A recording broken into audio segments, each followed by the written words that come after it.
You know what's been missing from this channel? Growing guides. So let's kick it off with one of my favourites, which is leeks. So let's look at how to grow Wales's national vegetable. The thing I love about leeks is that they're one of the hardiest vegetables out there. We've had quite a brutal winter so far. They, from the outside, look like they've suffered a bit. However, they're standing strong and there is so much food available. The thing about leeks is that, a bit like potatoes, you can get first early, second earlies, main crop. It's kind of similar. With leeks you can get early varieties, mid-season varieties, but also late varieties. So kind of a well-known later variety is Musselburgh. I think that's how you pronounce it. But recently I've really taken a liking for Bandit, which is what I'm growing here. Bandit is one of the best varieties for also being able to harvest right through until early spring. So I'll be harvesting leeks usually up until around the 1st of April. That harvest period is really crucial and it's great for self-sufficiency. And Bandit is available to buy from hughesgarden.com. There are two main ways of starting off your leek seeds. You can either start them off in modules undercover around 8 to 10 weeks before transplanting as multi-sown clumps. I prefer to start them off in a seed bed because this allows me to transplant them much deeper. So during summer and there's drier weather, because the roots are far lower down in the ground, I'm not having to worry so much about watering them. Here's a step-by-step process I use to grow leeks. The first thing is to sow them direct. Usually what I do is I dedicate an end of a raised bed and I'll make a few rows around 2 centimeters deep and around 15 centimeters between each row. And then I choose the varieties that I want to grow and I sow quite thickly. So for every centimetre, perhaps 1 or 2 seeds. What then happens is I cover that over and I leave them for a bit.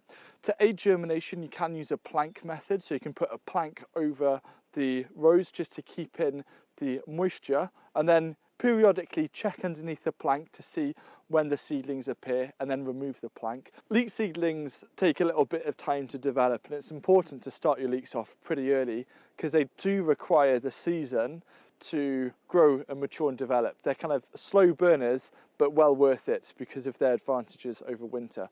When the seedlings first appear, they look like little blades of grass. Just make sure that they don't dry out. Just keep a little eye on them. They'll carry on. And then some point in June, usually mid to late June, a lot of the seedlings will be reaching around pencil thickness. And it's pencil thickness when it's a good time to start transplanting them. Often what I like to do is I like to transplant my leeks right after I've harvested some new potatoes so that the bed is all clear and ready to then put in the leeks. When it is time for you to transplant them, when the majority around pencil thickness or a little bit under, you want to get a fork and gently lift each section of leek seedlings. So just gently lift it up, taking as much of the roots and as much of the soil as possible. It's a bit destructive, but it's worth it. And then immediately put this clump of seedlings into a bucket of water and allow them to soak for about 10 minutes. This soaking process is going to allow you to very easily and gently to pull apart each leek seedling when it comes to transplanting.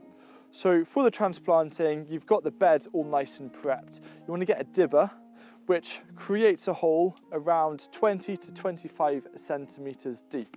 And for a row of leeks, you want to space each hole around 10 centimeters apart, and then working down the bed, work on staggered rows or diagonal rows, also 10 centimeters apart. That's kind of a nice spacing to make sure that you get a lot of food from a small space, but not too much overcrowding. Then what you do is once you've made the holes, you then drop the leek seedlings right to the base of the hole. So you'll kind of wave goodbye and there'll just be the leaves sticking out at the top. Now the next part is really fun.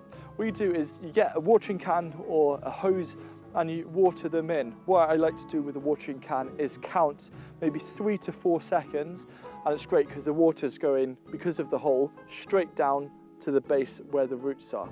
Now the next part might be a little bit mind-blowing for some of you who are new to gardening.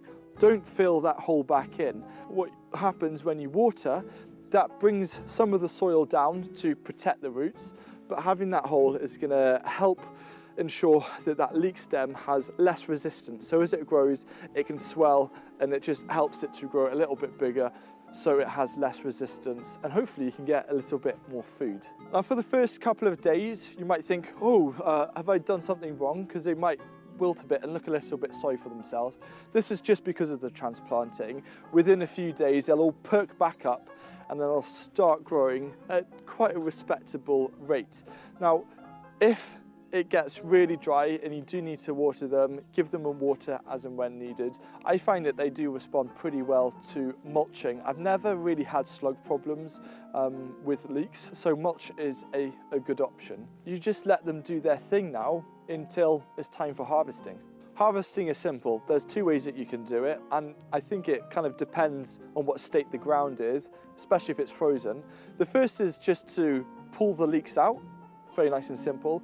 If there is a bit of resistance, you can get a fork and just place it next to the leek and gently loosen the soil, and then the leek should come out nice and easy. Cleaning a leek is pretty important after harvesting, because as it grows, sometimes some soil can get caught in between the top leaves. So this is just very simple. You cut off the end parts of the leaf, you cut a strip down the middle in kind of the top third of the leek.